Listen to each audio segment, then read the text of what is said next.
What is going on, everybody? What is going on? Before we get started, welcome to the Rain in Real Time channel, where today, it is Friday the 13th, Friday, May 13th, 2022.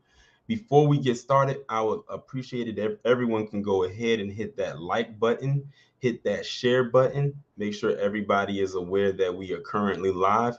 I would greatly appreciate it. And if y'all catch me like looking to the side, that's because I have my laptop right here because I'm on my YouTube channel, the Rain in Real Time channel over here, while I'm on the StreamYard right here. So I'm gonna be reading from over here, and I'm gonna occasionally look at the chat from over here. That way, I don't have to rely on my phone. But I would definitely appreciate if everyone go ahead and do that. And I'm also logged in on here because I know I don't have a lot of mods on this channel, so it's easier for me to go ahead and mod people up on here. If y'all have a Twitter account, I would appreciate if you share the stream because that shows people that we are currently live on here. And if you are in the Discord, I would greatly appreciate if you can share in there as well that we are live. Let's see, who do we have in here? Janesta, Till Dog, almost read my name. Hackson KT, Darlene, Amara. What's going on? I hope y'all are all having a good day. I hope y'all are all having a good week and all of that good stuff. This is my first time going live on this channel. And yeah, since before I left on my trip. Because last Friday, I didn't go live, as y'all already know, because I was still in LA. So this is my first live stream since my trip. And for those of you who are unaware, and I'm sure everybody who's over here knows, I had a very wonderful time. I did a whole live stream basically recapping my trip on my main channel. I'm just going back and forth here because I do want to have mods on this channel. This channel is still steadily growing. I have 2,030 subscribers currently so far on this channel, and that's a pretty good testament considering I only use this channel once every 2 weeks. Sean from the Shot, how are you doing? Let's see, Nino, what's going on? Tina, Spidey. Tina said, hello, Hatorian again. Yes, I know some of y'all are just coming over from the premiere video that I just did on the channel, about Biden. And shout out to everybody who showed love on that particular video that is currently up right now. Y'all can go ahead and check that out. Preferably, if you haven't already, preferably after this stream is over. I would appreciate that. Vulcan, what's going on? I hope everybody is having a good week so far. Or good week, period, because it's the end of the week. I'm tripping. Letitia, what's going on? We have a few topics that we're going to cover today. Oh, before I forget, how is everybody liking the new upload schedule? That's what I wanted to know. Nikki said no notification for the stream. That's why I posted everywhere as I possibly can, because I know all the notifications don't go out like that. And this is the smaller channel too. How are y'all liking the new upload schedule on my main channel of one video a day? I'm personally, as the uploader and the content creator, am loving it because it literally gives me, like, I can breathe opposed to doing the 3 videos a day thing. I can breathe a little bit. The content can breathe a little bit through the multiple days and whatnot instead of doing 3 a day. So I'm loving it. I think I'm gonna stick with this format from here on out, and I think I'm actually going to stick with it. Let's see, Pseudo Kid. We said, what's good, Mr. Rain? Finally made it to a stream. Glad you are here. Okay, I'm seeing people here saying that they love it. I'm loving that you are loving it. I'm loving that you are loving it. And it also like gives me enough time to like really have my thoughts on one particular topic at a time. And I love it because with me doing it like that, the only time I would say the only day that I wouldn't put a video up would be the day that I go live on my main channel because of the time I go live. I don't want to have a premiere video going up at 5 and then right in the next hour go right into a live stream. So those would be the only days that I don't put a video up on that particular channel at that particular time, unless of course specified otherwise. So I figure like this: if I upload, say like it's a day, 7 days a week, if I record say 7 days worth of videos, like one video for 7 days or one video a day, I will always be ahead of myself. So I love it. opposed to me doing 3 videos a day, it's like it becomes too much. And I think what happens is when your channel starts to grow, the algorithm will shift. So what was once good for me doing 3 videos a day is not good for me now. That was good at one point, but it's not good now. So doing 1 video a day is perfect. And when I looked at the analytics spread out, it says 1 video a day at 5 p.m. Monday, from Sunday to Saturday is perfectly fine. When you're going live on a Friday, 6 p.m. Eastern Standard Time, that's why I'm going live right now at 6 on this channel. Even though I don't know what the analytics is for this channel, I need to look that up. I'll probably do that after I go live. And either way, I think 6 p.m. will be good for this channel as well. Let's see who else is in there. Amara, Jerome, Black Voltron, J Cage. What is going on?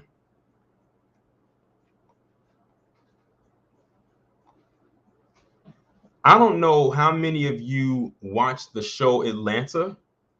I know it's some of you in here who probably do, but last night's episode was so good. Shout out to Donald Glover, aka Childish Gambino. Y'all cannot tell me that, especially with this season right here, that this man has not been watching the new black media flex all over social media. Y'all can't tell me he hasn't been watching, because some of the talking points in some of the episodes that he has been doing this season in particular have come straight from us, especially last night's episode. And speaking of, Kevin Samuels was in last night's episode. I was watching it, and basically the Jerome said, who's Chris Paul? The basketball player. Chris Paul, the basketball player. You'll understand what I mean when I get into that topic. But yeah, Kevin Samuels was in last night's episode, and it's eerie because he passed away last Thursday, and the episode aired the following Thursday, literally a week later. And it's the same because he wouldn't be able to see his performance in the episode. He had about 3 scenes. I think he had like 3 scenes in the whole episode, like towards the beginning and at the end of the episode. But yeah, and I found out that Donald Glover is actually, he directed and he wrote that episode. But yeah, like this season has been so good. It's been getting better and better and better. And I think that this episode was probably one of the best episodes of the entire series. Not just of this season, but of the entire series. But if y'all haven't watched Atlanta, I would highly suggest that you do. It's a really good show. It's one of my favorite shows on television right now, honestly. One of the few shows that I watch. But last night's episode was really good. And I saw where they drew from. I don't want to spoil it for those who watch the show but haven't seen the episode, but I saw where they drew the inspiration from, because a lot of the times when he does the episodes where it's not featuring the main cast, because it's 4 main characters, like, and they'll have like a filler episode, and the filler episodes are good, like really good. And it's very rare that the filler episode is good. But I can tell that they did a lot of fillers this season, and I'm fine with that because all of them have been good and they all had a message behind it. But this one right here, I can't stress that. I would watch that episode again. It was that good. The message, how it was shot, the fact that it was in black and white, it was like on point. Janessa says, do I think it was foul play? I don't know what to believe with that one. I said I will wait for the autopsy, and I think they said the autopsy takes about 6 to 9 weeks to do. So we won't find out what his cause of death actually is until probably sometime towards the end of June at the latest.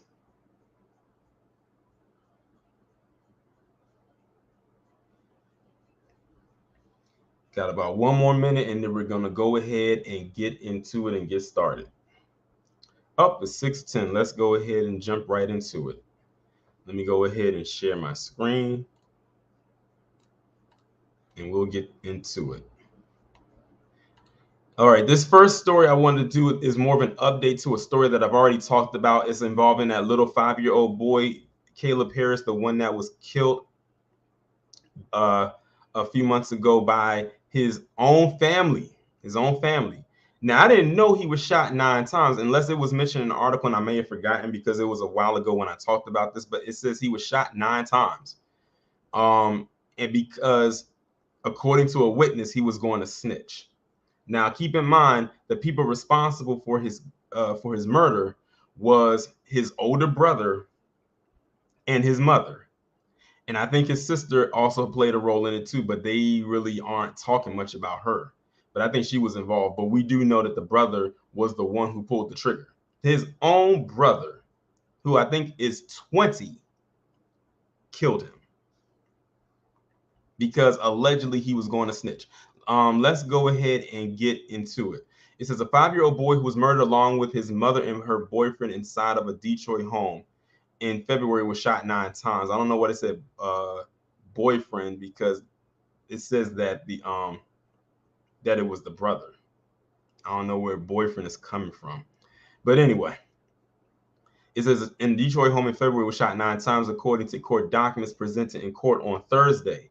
Caleb Parrish, age 5, was shot and killed on February 18th after authorities say the shooter killed his mom and his mom's boyfriend. On Thursday, the suspected shooter, Malcolm Hardy, was in court for a preliminary hearing and was bound over for a trial for the murder of all three. Aaron Benson, LaShawn Marshall, and her son Caleb were killed that night when authorities said Hardy had fired a total of 22 shots of a gun that was allegedly owned by Benson. 3 witnesses were called, including the cousin of Marshall, the first responded Detroit police officer in front of Hardy's. The friend testified that Hardy had confessed to him what happened inside the home on Evergreen near Finkel. The friend said the 3 teens did jobs for Benson, which included delivering weed for him. It says, according to the friend, he was at a home the night of February 18th when his twin brother and Hardy left the home. A couple of hours later, they returned and Hardy was holding a gun. The weapon, a black gun with an extended clip, was one that he knew Benson had owned. He testified that Benson had showed the weapon to him before, and Hardy explained that he had shot him with his own gun before shooting Marshall and Caleb. He said his brother and Hardy were upset, and Hardy explained what happened. According to what Hardy told the friend, Hardy and the friend's brother were at Benson's home that night. Hardy claimed Benson had grabbed his shirt and tried to punch him, so he grabbed Benson's gun and shot him with it. There's a lot going on with this story. It's like the Wild West up in here. He then said he shot his girlfriend in the butt, but by accident, and then shot her in the head, killing her. There was a third person in the house, and Hardy allegedly said that he believed little Caleb was going to snitch on him. The friend then testified. This is a lot more information right here than what initially came out, because a lot of the stuff that I'm reading right here, I don't remember in the initial story back in like February when I first spoke about this.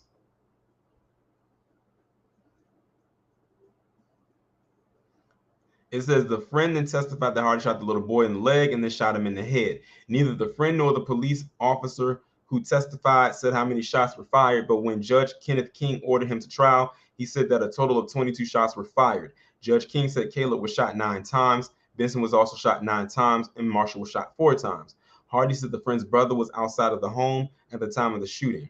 Judge King said there were holes in Hardy's story about shooting Benson in self-defense. He said that between the shootings, he said Hardy had time to reflect on his actions, which shows premeditation for murder. He ordered Hardy be bound on all charges. He'll be arraigned in Third Circuit Court on May 19th. The bodies of Benson, Marshall, and Harris were not discovered until 2 days later on February 20th. Police conducted after a relative of the adult male victim had not heard from him for several days. Like I said, a lot of this stuff is new to me. Like a lot of that stuff that I just read, if y'all go back and listen to the initial video that I did talking about this, a lot of that was not present. So this must be new information that has come out. And let me go ahead and make some of y'all mods. That's another reason why I got this laptop open, so I can make y'all mods, because it's hard. I can't do it on StreamYards. I have to do it from the chat on here. Right, over some weed. Over some weed. Crazy, right? But that just shows you people, a lot of people out here do not value human life.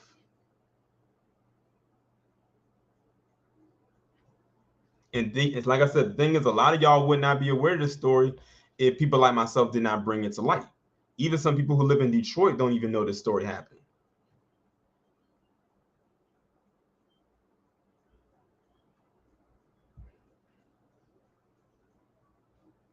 But yeah, this story was crazy.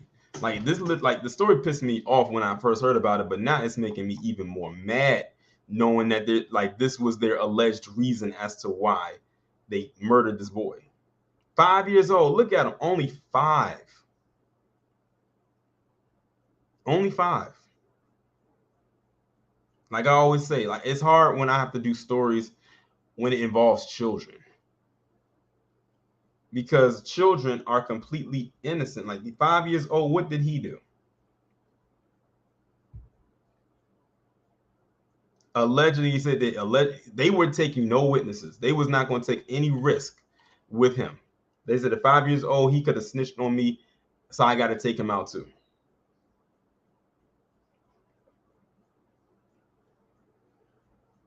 And look at this. Family member said Caleb was shot execution style, which means headshot. Anytime there's a headshot, that is execution style. Any type of a headshot is execution style, because that means you are going for a true kill. Because you can get shot in other places of the body and it's not guaranteed you're going to die from it. But that headshot is a very good chance you'll survive. It's about a 0.1% chance that you'll live.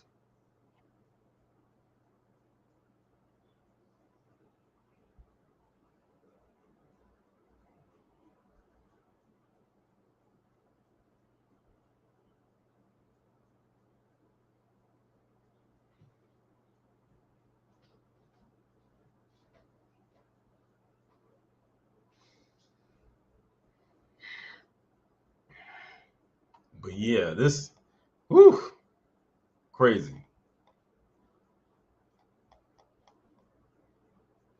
Noam said this proves your video about those stats are true. The one with the black on black crime statistics. Young black boys are the ones being killed the most in the black community. Yeah, I got some pushback from that one. I already knew, and from who I'm not surprised, and why I'm not surprised. Jerome said they wouldn't do this to a 5-year-old white boy named Cody. You're right about that. And it's funny you mentioned that about a white boy, because there was a story I never got a chance to talk about. I'll mention it here. Remember that story that just came out about the I want to say Afro Latino, because his last name is Mendoza, but he's like, if you look at him, he couldn't pass for white. He definitely looked like he would fit right in with us. Who was the cop who shot that 12-year-old white kid who was running away? I think he shot him in the back and he killed him. And now they want to pass out punishment. I said again, and I said it then, I'll say it now. Us versus them. They can do it, we can't.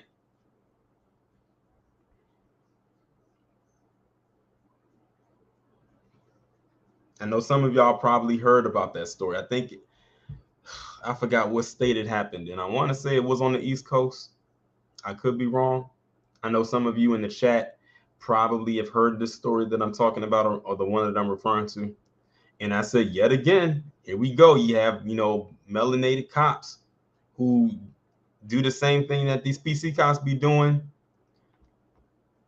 and could sometimes be well within their rights to do so, but they get the consequence. As usual. But anyway, let me segue into the next story, and that is with this whole Dave Chappelle situation. Now, you want to know what's so interesting about this Dave Chappelle situation? I was in LA when this happened, because I believe it happened on the 2nd, which was, no, I think it happened on the 3rd. And if it was the 3rd, that was a Tuesday, because I believe it happened the day before my birthday. So, Dave Chappelle was doing his stand-up at a show when you had this guy right here, whose name is Isaiah Lee, who literally ran up on stage and tried to attack Dave Chappelle with a replica gun and knife. I don't care if they said it was a replica or not. That gun and knife looked pretty real to me. It looked very real to me.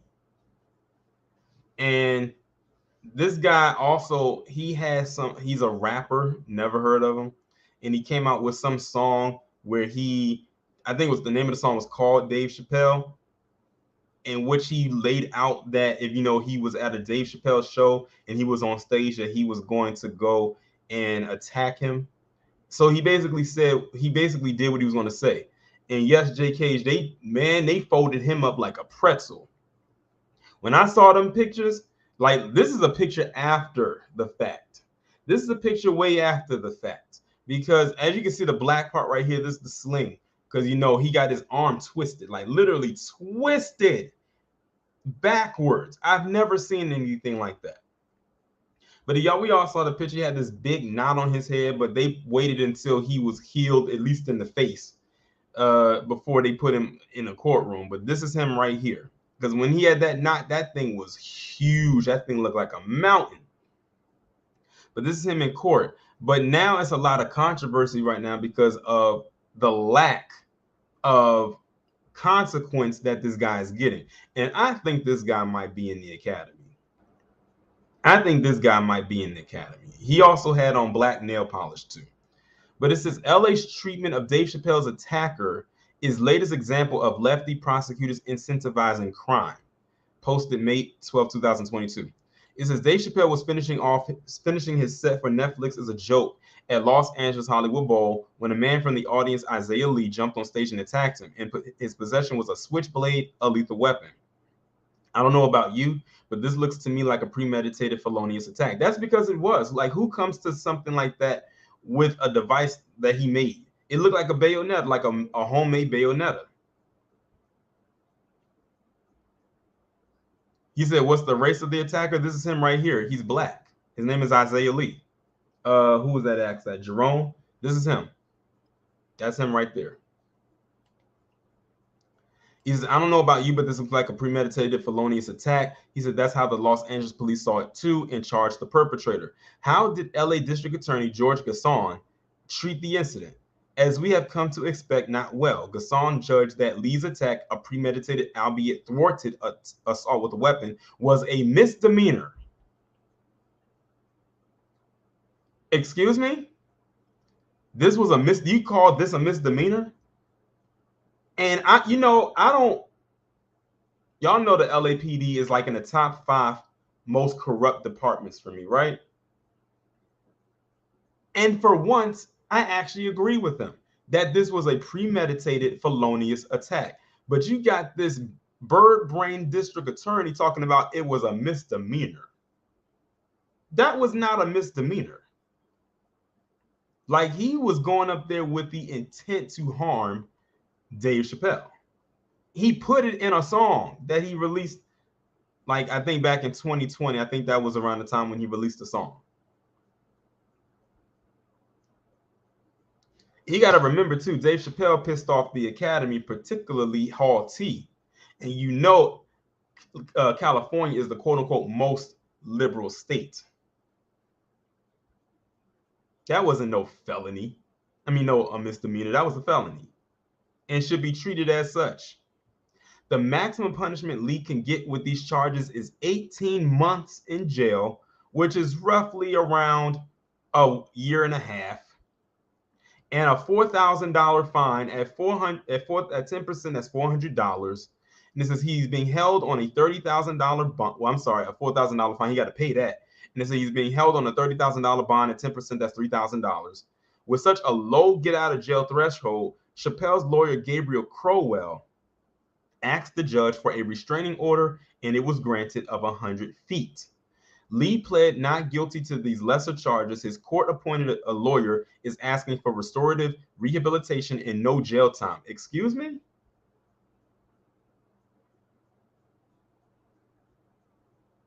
Is that enough that they're trying to treat it as a misdemeanor? Then he gets a weak $4,000 fine. They should throw another zero in there, make it $40,000. He gets this weak low bond. It should be no bond.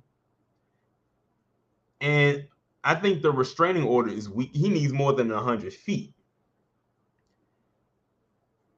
He says if this weren't a high-profile case, he might have gotten the requested get-out-of-jail-free card. The reasoning Gasson's office provided is tortured and reflects the habit of mind currently torturing Los Angeles.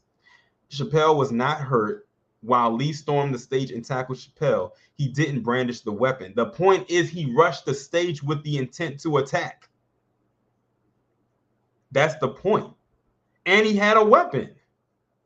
So because you didn't see it and because Chappelle wasn't hurt, that's your reasoning for this low level consequence is what you're saying. That's what I'm gathering from this. He says he, under such circumstances, called on tape, Gasson's office could not ethically charge Lee with a felony, though Lee consciously evaded security and brought a lethal weapon to a public event. And while he did not pull the weapon on Chappelle, he did go for it in the ensuing melee with security, which might explain the assailant's broken arm. Another reason for Gasson's lenience, his office said there was no evidence Lee had prior animus toward Chappelle. Who is this guy? I need to ask my California subscribers. Who is this guy? This George Gasson. I'm a Black Voltron said George Gasson is a known liberal DA from up here in San Francisco. He's the reason why San Francisco crime went out of control before he left and went down to Los Angeles a few years back. I can see why. I'm listening to this filth. He's literally trying to let this guy walk. It says Lee has a rap video showing him standing on the hood of a police car reminiscent of the Black Lives Matter riots in a track titled Chappelle. Yet Gasson says a review of the lyrics found nothing threatening. I'm surprised he also didn't deny any connection because Lee didn't spell Chappelle's name correctly. Rolling Stone unearthed the most plausible motive. Lee's brother, Aaron, says Isaiah has mental health issues, was homeless, and within LA's homeless shelters developed many friendships and a concern for the trans community, a community desperately trying to cancel Chappelle. Yeah, it could have definitely been a factor. So now we're getting a little bit more deeper into this thing here. No, Jerome, I'm not talking about the race of the, you're talking about the district attorney, right? Not his attorney. I'm talking about the district attorney, this George Gasson. He's the one right here that's almost letting this guy slide. Not his attorney, but the district attorney, the DA. Comedy and free speech die on legal cause like these. Gasson's decision is a dog whistle for present-day John Hinckley's to commit violence and fans our species' natural thirst for vigilante justice. Don't do the crime if you can't do the time is losing its meaning. Indeed, Gasson is providing legal incentive to commit crimes. Incentives matter a lot. It's common sense 101. If you want less of something, you tax it. If you don't tax it, expect more of it. As comedian Howie Mandel said, you saw what happened at the, oh God, here they bringing it up, at the Academy Awards. They had to bring up Will Smith. And I thought that just triggers violence. And I think this is the beginning of the end of comedy. And not only comedy, unchecked violence erodes the preconditions for civilized life. The application of the law ought to be blind to status, race, gender at all. To be fair to Gasson, his negligence is equal opportunity. All LA citizens feel unprotected because they are, whether white, Black, Asian, or comedic. How did you... White, Black, Asian, comedic. Comedic's not a race. That's being a comic, that's an occupation. What? Who put that there?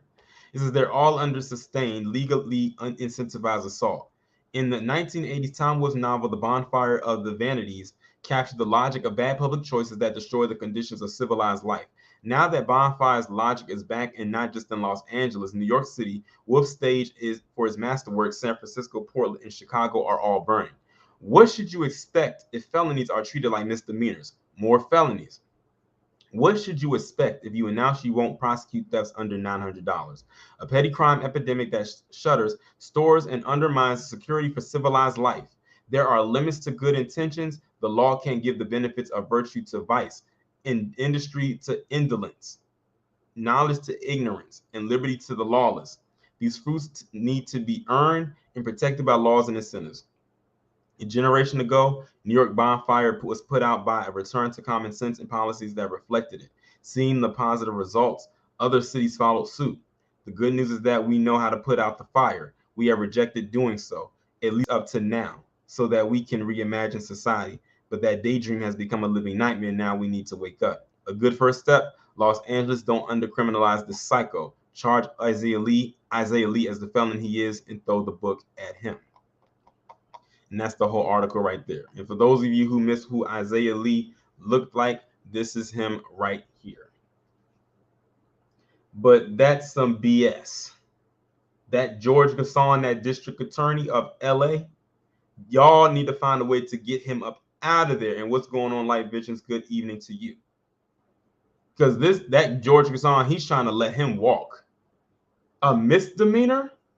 When this guy could have literally did some bodily damage to Dave Chappelle. He could have, I don't want to say what he could have did. Y'all can draw your own imagination.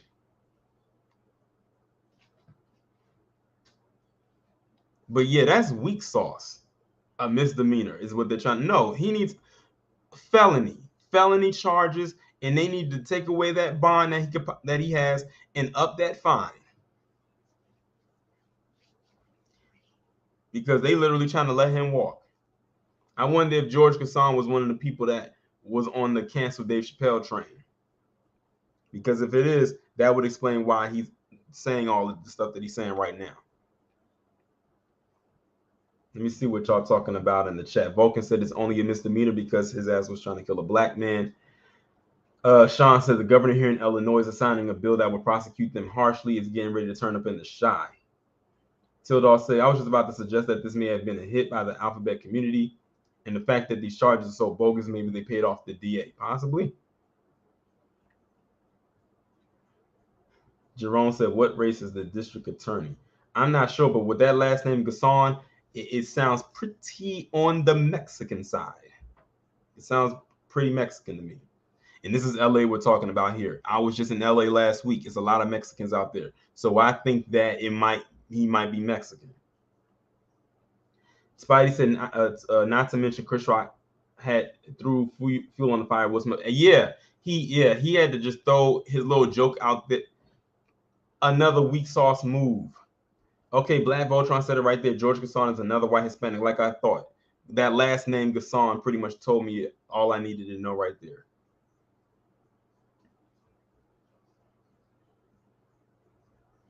Sean said, the smash and grab crimes is what I'm referring to. Yeah, I remember about those. That was crazy. That little period that happened going on.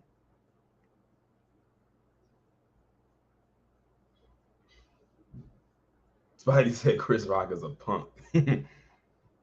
Yeah, that was a weak little jab that he had to throw out there. It's gotten to the point where now Chris Rock is going to turn into another Taylor Swift. You know how she leaned in on talking about Kanye West for so long after the whole incident at the VMAs back in 2009.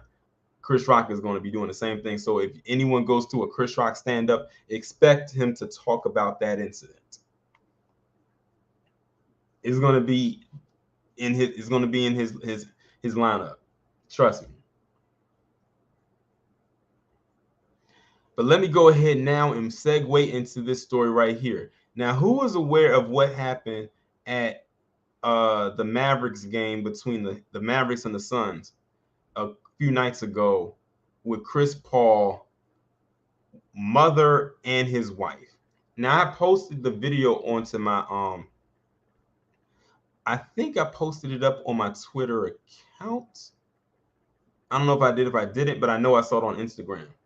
And basically what happened is that this PC teenager, this PC teenage boy, had put hands on Chris Paul's mom and his wife. And we saw the video. It was a little bit after the fact, but Chris Paul was ready to climb into them stands like it was another Malice at the Palace, and this was 2004. And was it Ron Artest? He literally wanted to climb in there, but they had to hold him back. And Chris Paul had that look in his eye, like that, like it was like he was ready to go. But of course, mainstream media had to downplay it and said, oh, he was just trying to give a hug. First of all, who gives hugs to random people? Who gives hugs to random people? I don't care if it's Move It or not. You respect people's spaces, but that's something I've noticed with PC. They love to touch. They love to touch. They love to grab, but they really love to touch. And I said, after looking at that video, they are about to quote unquote angry black man Chris Paul. They're going to make it seem like, oh, he's making too much of a big deal out of this. Why is he going off like this? Just focus on the game. And sure enough, that's exactly what happened.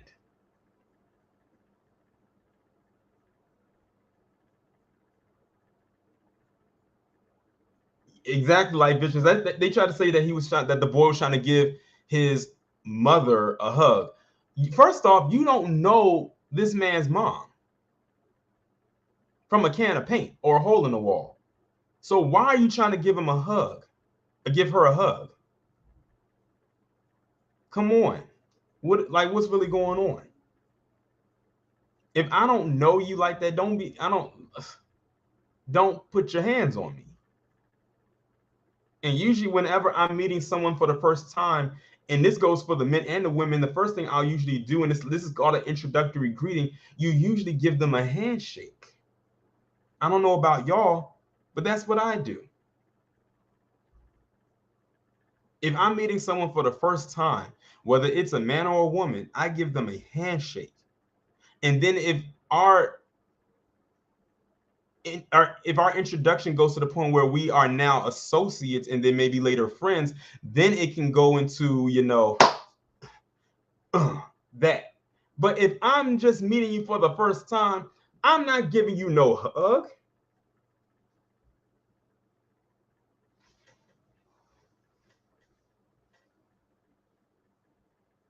That's just me, though. And I'm looking at the chat, and apparently that's y'all too. But I'm going to go ahead and read what they're saying on here.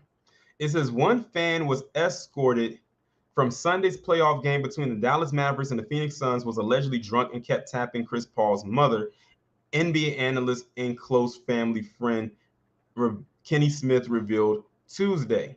Now, they said allegedly drunk, but I keep hearing things that this was a teenager. My thing is this. If he's a teenager, how he got a drink in his hand? That's what I'd like to know.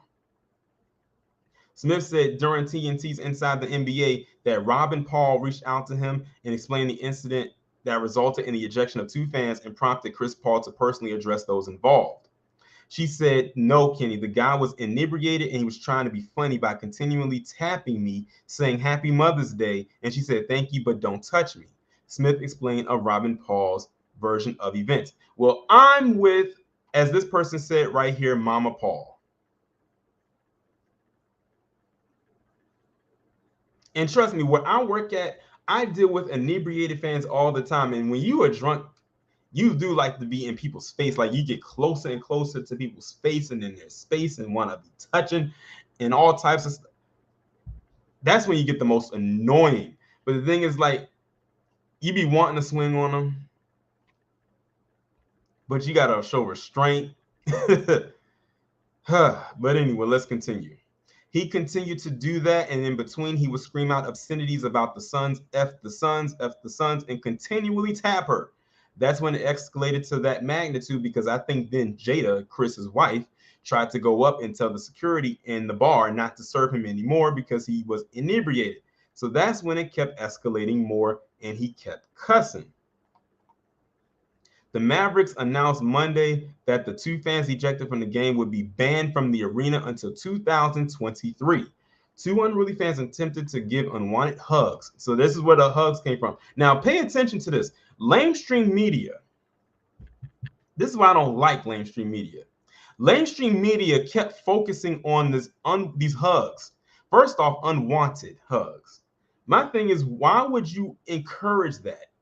But they kept focusing on that, on the hugs part. But now they're probably going to have to do a retraction based on what Mama Paul said, in that they were inebriated and they kept tapping her. And she says, thank you for saying Happy Mother's Day to me, but don't touch me. But they kept doing it and they kept cussing. They're going to leave all of that out because they have to make Chris Paul the angry, stereotypical angry black man for going off on that individual, and rightfully so. It says, attempted to give unwanted hugs and have conversations with members of the Paul family on the public concourse of the American Airlines Center, the Mavericks statement said. The fans involved in the incident will not be allowed to return to the arena until 2023. Chris Paul previously called out the league in a tweet before the Mavs announcement, saying, "We want to find players for saying stuff to the fans, but the fans can put their hands on our families. F that."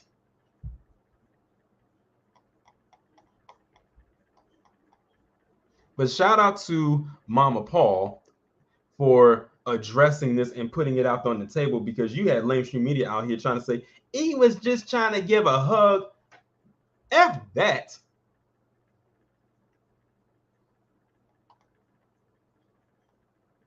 All you had to do was lean in and say, "Mrs. Paul, I would just like to say that I'm a huge fan of your son and happy Mother's Day."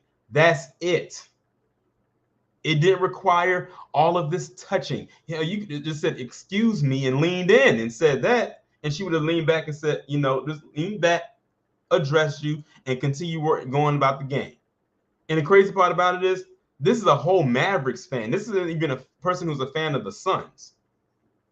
But notice that the fan started yelling F the Suns after he did not get his way. Typical PC behavior. And because he got checked by this black woman.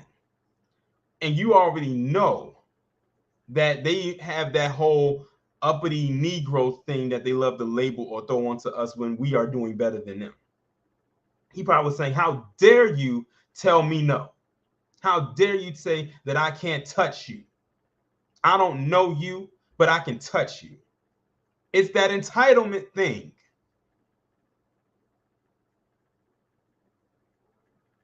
But you should have saw the look on his face, for those of you who did not see the video, when Chris Paul almost got in there. He looked shook. All that bass probably went out of his voice. He looked like he couldn't believe what was going on.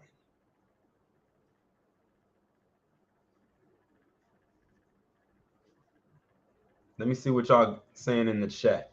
Blue Spider said PCs are big babies when they don't get their way. Noam King said black men gotta quit being so nice to everyone else but mean to our brothers. Steve Tildar said, "I bet Stephen S. Smith was in on the bash of Chris Paul." He probably was. Life Interest says they like to make us look like that, make us look that we're angry about the dumb stuff they do. Right. Black Voltron said, "Once again, the propaganda arm of white supremacy is protecting these white boys." No one can say, "I would rather be the angry black man. The biggest problem in my life have been because I don't get angry enough."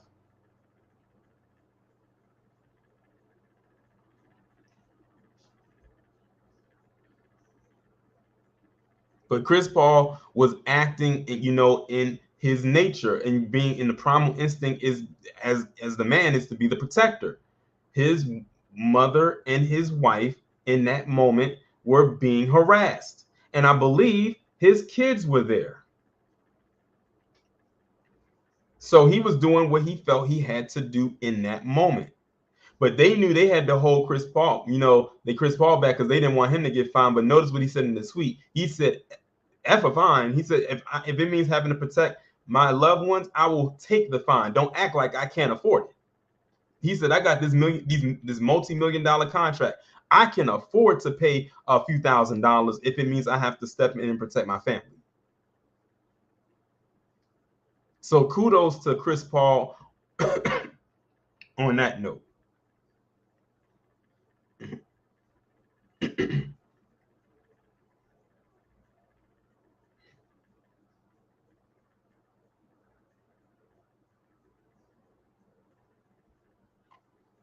But now that I've taken care of that, let me move on to the next story. And shout out to you, Afro Elite B1.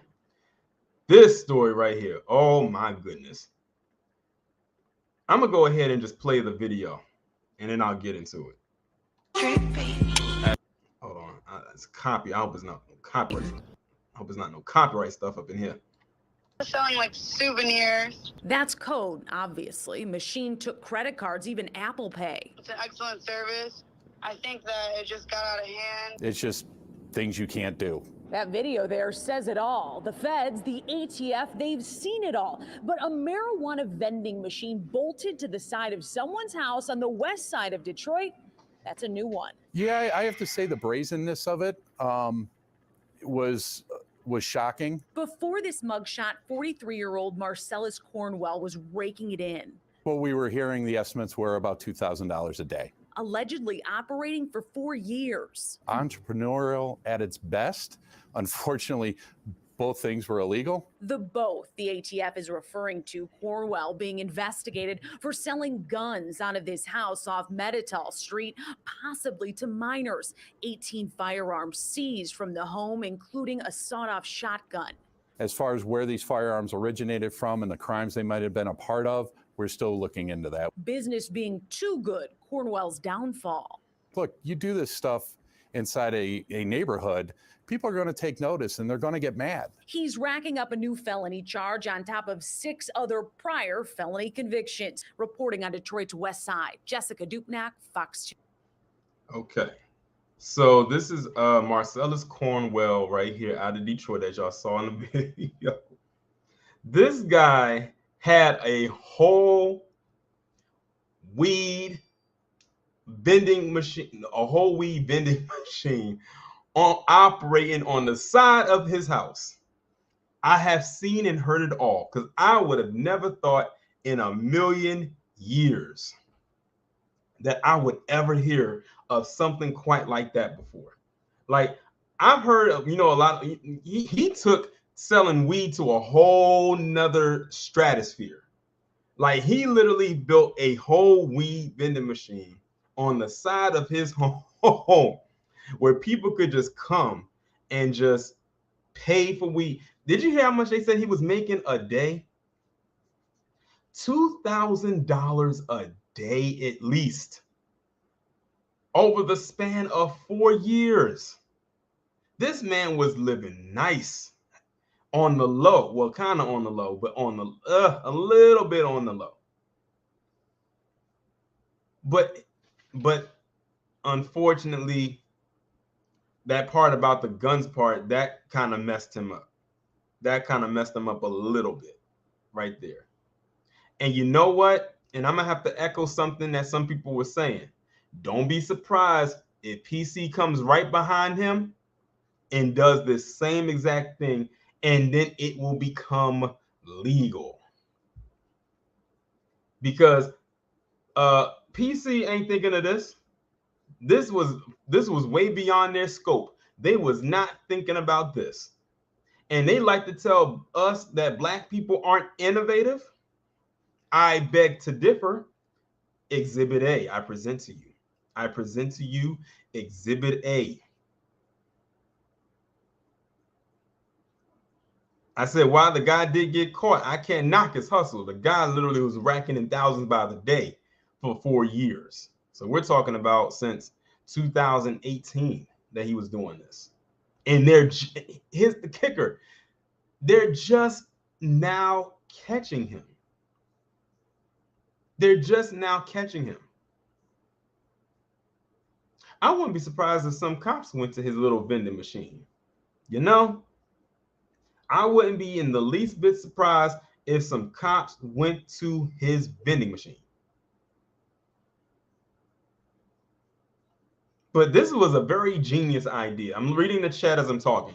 This was a very genius level, entrepreneurial level thing he had going. I can't even knock the hustle.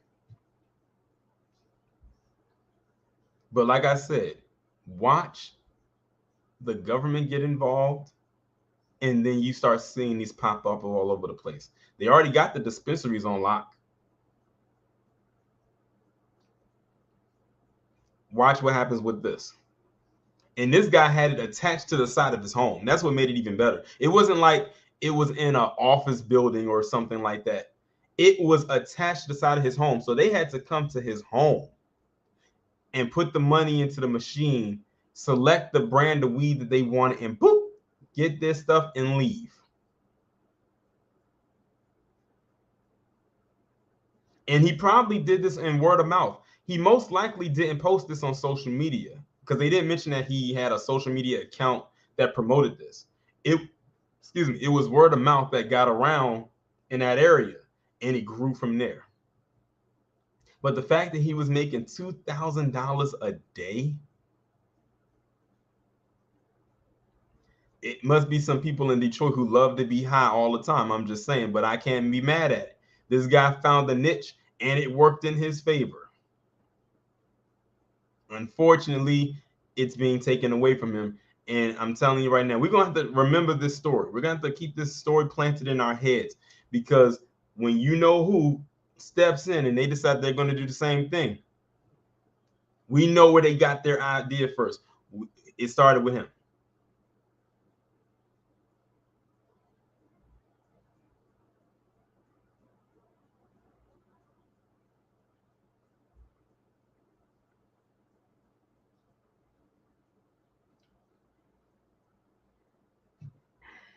Just reading the chat a little bit, saying what y'all talking about in response to this story. Live from NYC, welcome. He said, I noticed mostly foreigners are making legal money off weed in America.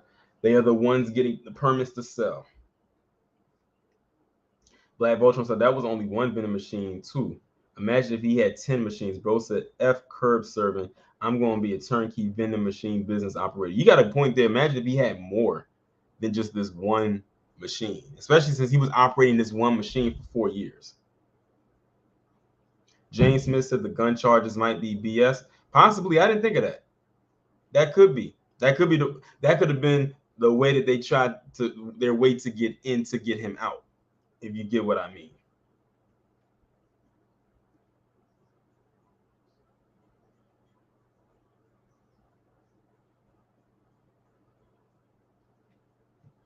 But yeah, like I said, I can't knock the hustle. The guy's a genius. He really is. But they love to say black people don't know how to build or be innovative. Yeah. Look at what he did. He outsmarted them. He did something that they didn't think of. But now they're going to have to tiptoe around it. They're going to probably revamp it a little bit and try to say, remix it and call it something different. But we're like, no, this is where it started at. So keep this name in your head, Marcellus Cornwell. All right, let's move on to the next story. And that is someone who's not so legit. And that is Patrise Cullors. Patrise con artist Cullors. Y'all know I've talked about this heifer a couple of times on my main channel. And we're going to talk about her again today, where she has come out. Well, first off, let me start off with this. I think all of us have seen the video where you had the coonstress do a pull-up, quote unquote, on Patrise Cullors at her home. And you got a lot of people big upping her and praising her. I'm like, listen, both of these women are some con artists. Do not be so fooled about what she's doing. She is not doing this for the benefit of black people, because that heifer doesn't like black people. She is doing this for the benefit and entertainment of her PC handlers. Let's be very clear about that. But for her to try to call her out as a con artist, that is the pot literally calling the kettle black, because that woman is the grifting princess. That's the other nickname that I've given her. Right message, wrong messenger. But back to Patrise. She has now admitted that she has used $6 million mansions for parties. My thing is this: you didn't have to come out and tell us that. We already knew that these mansions that you purchased was not for the benefit of what you claimed it was. As a matter of fact, shout out to the Crimson Cure. She started a petition on change.org. I should have posted it in here, where she's basically calling them out and saying, like, trying to see if they can find a way to redirect that money that they made to the people that deserve it. Because, BLM, they made almost $100 million in like the last couple of years. I think it was like $90 million or something like that. And none of that money went to where it was supposed to go. It went to these homes, these lavish homes in these nice neighborhoods. You had Tamir Rice's mother call her out, and she went in. Tamir Rice's mother cussed her out, and rightfully so, because of the misappropriation of those funds. You're going to literally make all this money off of these dead black individuals and then have the nerve to buy all these mansions and use it for parties and then claim it was for something else, and we know that it wasn't. I'm glad that she came out and said what she said, because you know the admittance part, but it still doesn't make it right either. This is Black Lives Matter co-founder Patrise Cullors has admitted to throwing two parties at the organization's swanky $6 million Los Angeles mansion, despite previously suggesting she never used the property for personal gain. The 38-year-old told the Associated Press on Monday that she hosted her son's birthday party and a gathering to celebrate President Biden's inauguration at the six-bedroom.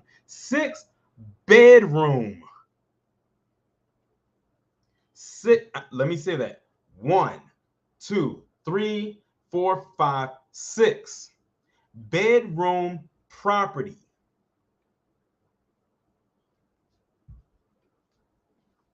To throw a birthday party for her son and a gathering to celebrate Biden's inauguration, which means this happened in 2021, last year.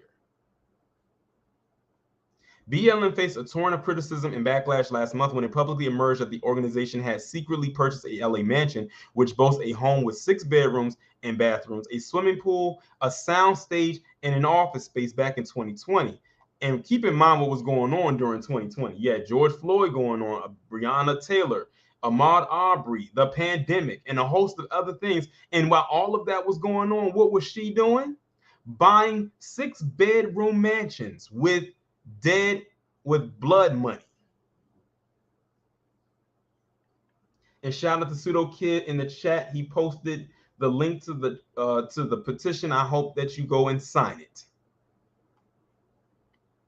At the time, Cullors said the property was purchased by BLM to serve as a meeting venue and campus. She also issued a statement denying suggestions she had lived at the property or taken advantage of it for personal gain. Now, I will say this. She did not admit any of this until after the Coonstress had, quote unquote, pulled up on her. Now, this is not me giving any type of credence or kudos to the Coonstress, but let's just say anyone else had pulled up on her or not. Imagine if that quote unquote pull up did not happen. She would probably still be denying that the money that she got from BLM, donators or donors was for what it was. She would have still been denying it. So honestly, to me, I believe she came out and said what she said because her back was against the wall. But Cullors, who resigned as BLM's executive director a year ago after spending 6 years at the helm because basically she got all the money that she needed, says she used the property twice for events that weren't business related. Now, here's a picture of the home. This is the picture of that $6 million home, the one that has the 6 bedrooms, the bathrooms, the pool, and all of that other stuff. This is the home. This is the mansion that she spent $6 million of people's money that they donated to her and BLM to purchase this home that she claimed was not for personal gain, not for parties, not for sleepovers, not for gatherings, not for galas, none of that. There it is.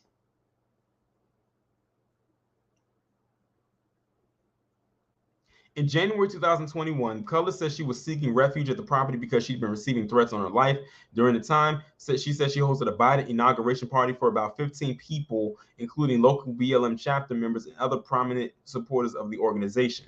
Cullors said she also threw a private birthday party for her son at the property in March 2021, and she intended to pay a rental fee to BLM.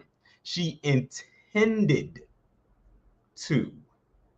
It doesn't mean that she did. BLM confirmed it had billed Cullors for the birthday party and was reviewing its policies to prevent such a use in the future. Cullors acknowledged in her AP interview that she never used the compound in that way. I look back at that and think that probably wasn't the best idea. When the purchase of the luxurious $6 million property first emerged in a New York Magazine report, the organization reportedly tried to kill the story, according to internal BLM memos. One strategy memo on how to deal with the story reportedly suggested it might be used as an influencer house where artists can congregate. Now here's a picture of the house, the mansion, from an aerial view. You see these dotted lines? That right there represents her property. The dotted lines right here outlining this, everything within this space is the $6 million property that she purchased. So we see this is the main house right here. This is a whole parking lot right here. The pool is right here. This looks like a guest house. It has some solar panels. This looks like maybe a shed. You have a walkway, a patio. All of this. You have the drive-in right here. That's probably a gateway right here. A drive-in right here. All of that was part of that $90 million that they got. Now, this is just one of the homes. This is just one of the homes. This is not the one, just one. This is just one of the homes that they purchased, because they purchased more.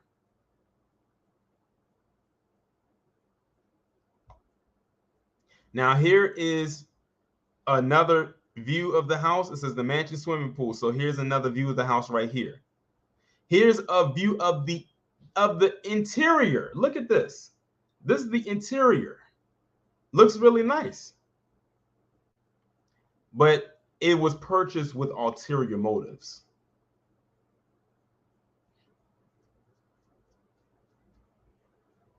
I don't know about y'all, but this doesn't look like it was purchased with the intent of what she claimed it was for. This was personal. This was personal use. How ironic she steps down after she purchases all this property. This is the living room. And they said the living room of the BLM mansion. No, this is the living room of Patrise Cullors and her partner.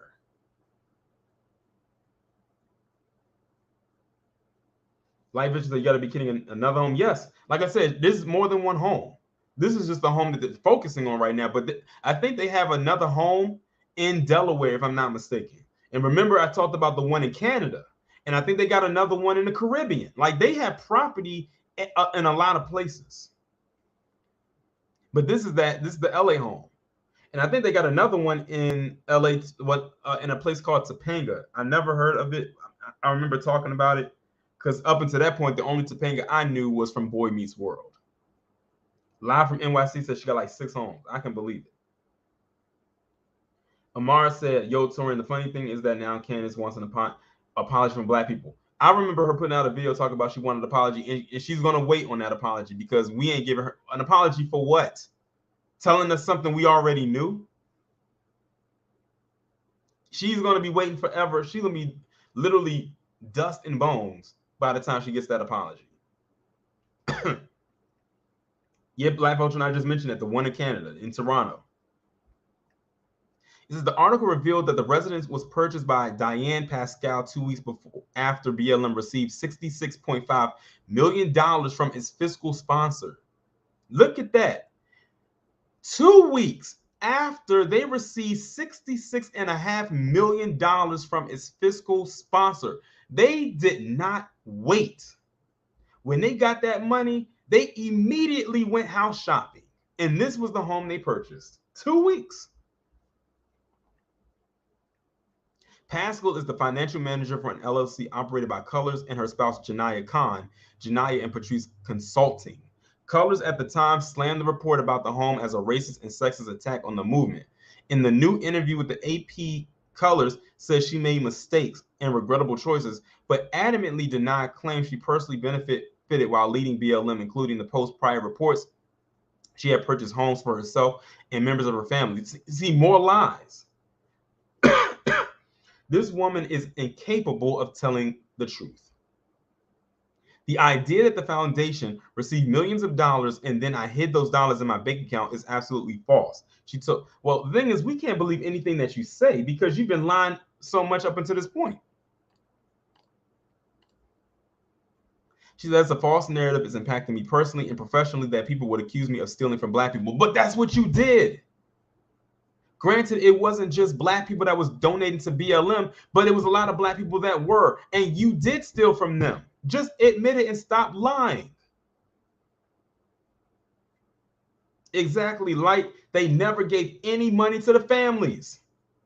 Because if you did, Samir's Wright's mother wouldn't have had to come out on a public platform and cuss you out, and rightfully so.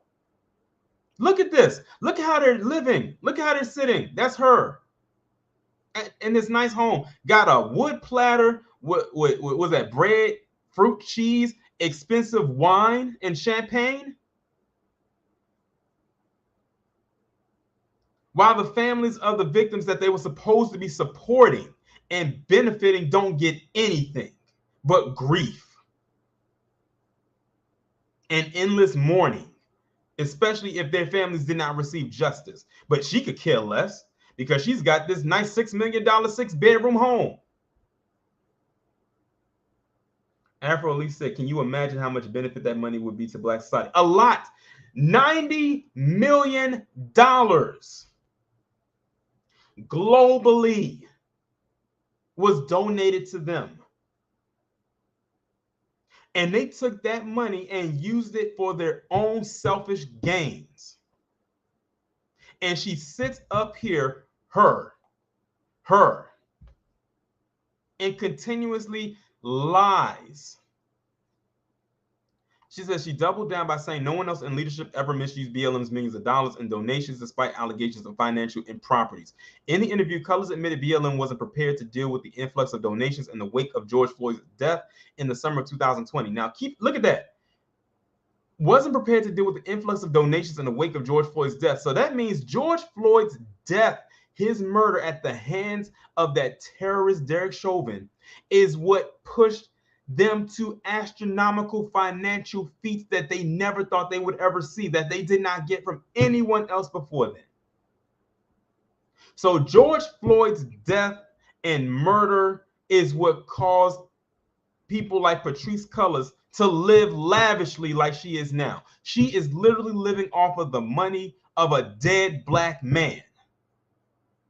And that is exactly why Crimson Cure created that petition. They've probably been prepared to live lavishly, but George Floyd was the one that sent them over the top.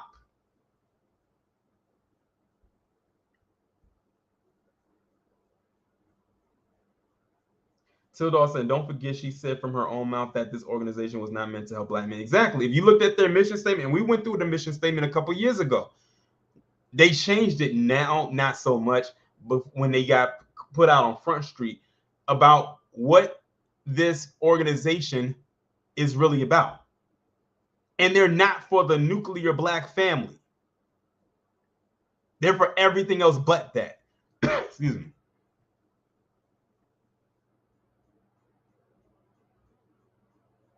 Black Voltron said I can see some Fed charges coming to BLM fraud, embezzlement, interstate and international wire fraud, theft, Ponzi scheme, etc. And if it does, I applaud it. Well deserved, in my honest opinion. Janessa said, what does she need all? She doesn't need all of that. That's the point. And she shouldn't have all of that. We understand that if you start something, you should get a cut, but she's getting everything. And it's almost like when you get paid, if you got paid your whole check and you didn't have to pay taxes. That's literally how she is right now. Now, of course, she's probably giving a cut to other places, but I guarantee you that none of those cuts are going to the families affected by these police shootings. I guarantee it.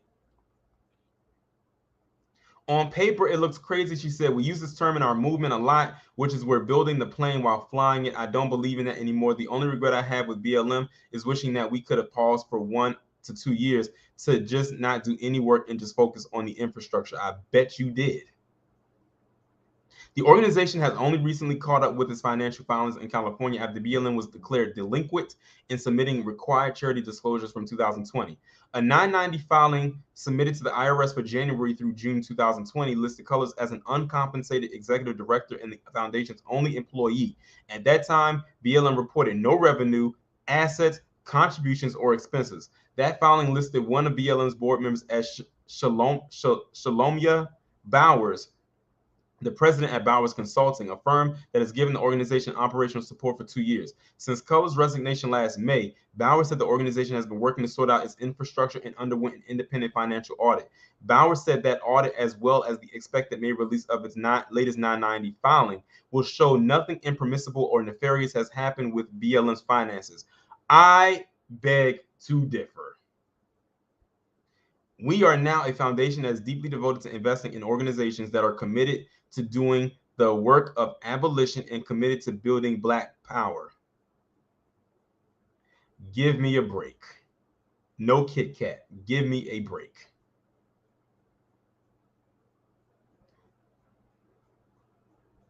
Doing the work of abolition and committing to building Black power? Are you for real right now? Listen, this woman is a whole con artist. I don't care what anybody says. She and all the people that's connected to her are a bunch of lying, thieving, scheming hustlers. JK said that money could have went to the new Black meat. Oh, like they was really going to give us that money. We're not on their side. That money wasn't going to go to us. Before I move on to the last story of the day, when I was in California, when I was in LA, on my birthday, me and a couple of people that I was with, we went to this place called Frankensons. Those of you who live in LA may be familiar with the spot.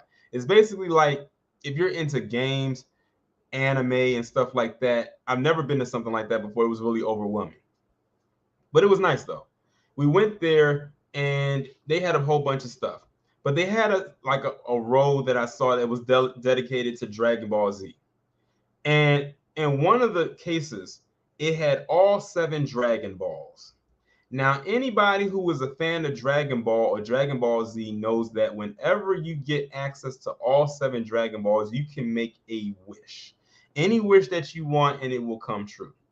I said that if I had all 7 Dragon Balls and the Dragon Balls was real, and I could ask and wish for anything, my wish would be that FBA would get all of our reparations in recurring installments.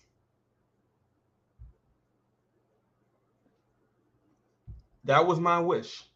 If all 7 Dragon Balls was a real thing, I would demand a wish, I should say rather, that FBA gets all of our reparations in reoccurring installments. That would have been my wish, point blank period. And shout out to Blacklight Revelations for entering the chat. Light Vision says she could have been able to actually do the right thing, but exactly, she got greedy. She wasn't thinking about anybody else but herself. And now she wants to sit back and try to play victim. Nope, that's not happening. Ain't happening. But let me now move on to the last story of the day. And this one right here, Black men, we got to address this. But let me go ahead and play this video right quick. It's a short clip too. So as we all know, there was they had the Kentucky Derby recently. I think it was last week. And you had, everyone, does their, a lot of celebrities go out to the Kentucky Derby usually to show off their outfits. A lot of them aren't there really to watch the racing. And you had different people there, but one of them being Jack Harlow. Jack Harlow is this guy right here. And he is a PC rapper that kind of came onto the scene like a year or two ago. Never listened to any of his music. Don't care to listen to it either. And he attended wearing this suit looking like the Colonel Sanders. Ironically, they're in Kentucky. All he needed was a bucket of chicken. But he didn't want to get his shoes dirty by walking on this dirt. So look at his security detail. All black men here, black man here, black man here, and a black man there. And to not get his shoes dirty, these 2 butt-broken Negroes carried him over the dirty threshold to not get his shoes dirty, but they got their shoes dirty. Look at it. Dirt, dirt, dirt, dirt. Clean. But it's a 2-second clip. Let me just show this.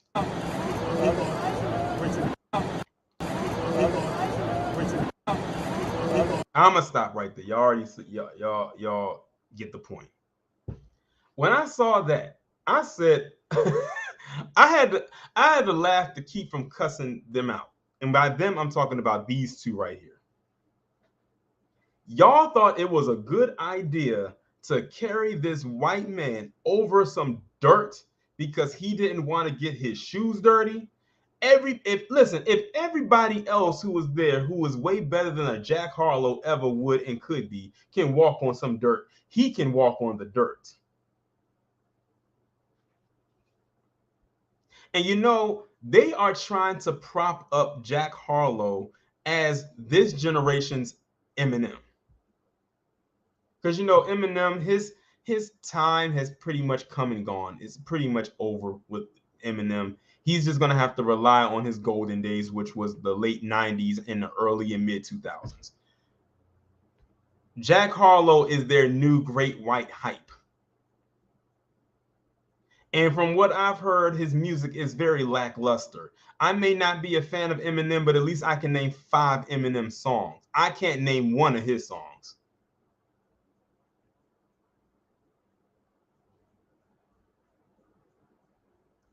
And I have to piggyback off, you know, like I'm not piggyback. I saw like these divestors too be going crazy over him too. But I'm not surprised either, because they love to see a white face, or they love seeing a wigger. You know, they did the same thing with Eminem too. They love to see the wigger, a white man who talks like he's a black man, and they figure, you know, we're getting a package deal. We don't want to deal with a black man, but we'll deal with a white brand version of a black man. He just can't be black.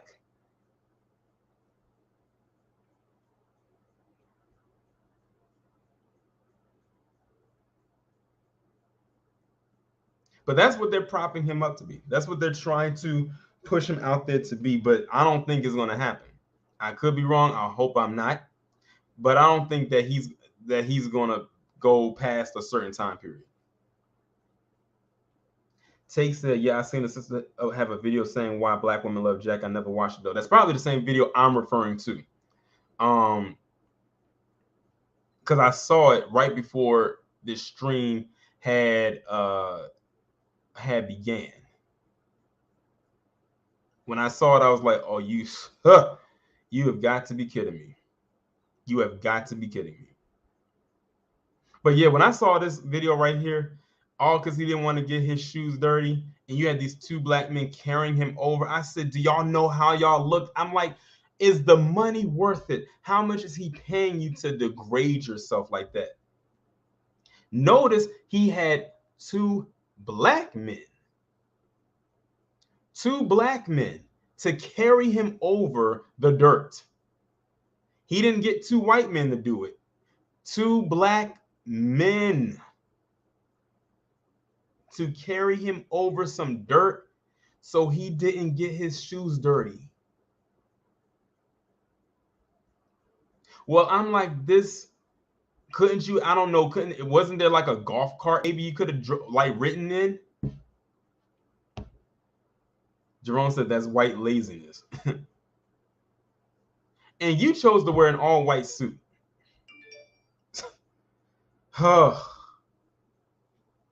What are we going to do, y'all? What are we going to do?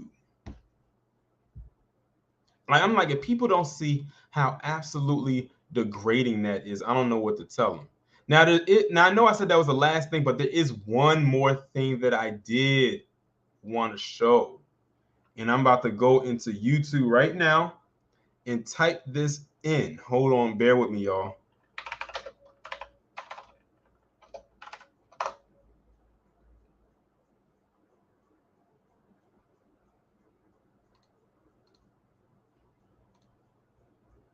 Hold on, y'all.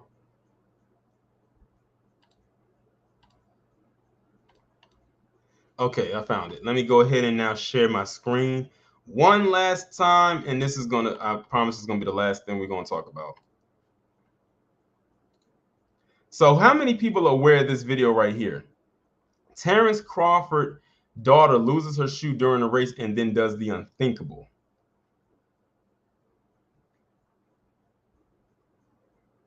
Let me see y'all put some ones in the chat if y'all know exactly what I'm talking about.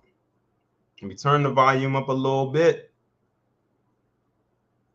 And I know the video is gonna be kind of choppy because it's like bad. It's kind of a bad quality, but you can still kind of see it.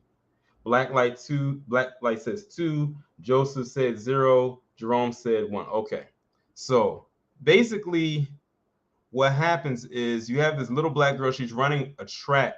She's running a race, and she starts off. Her shoe comes off. She goes back to put her shoe on, and well, I'm gonna let the video speak. Like the video speak for itself. All right.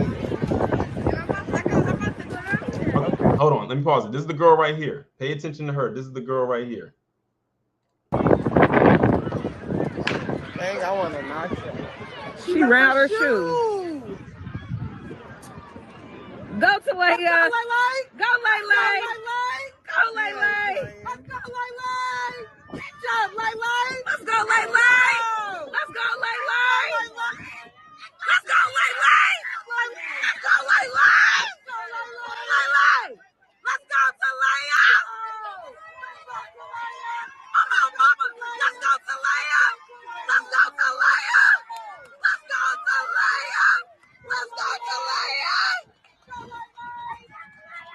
She ran out her shoe and had her. Let's go. She lost her shoe and had.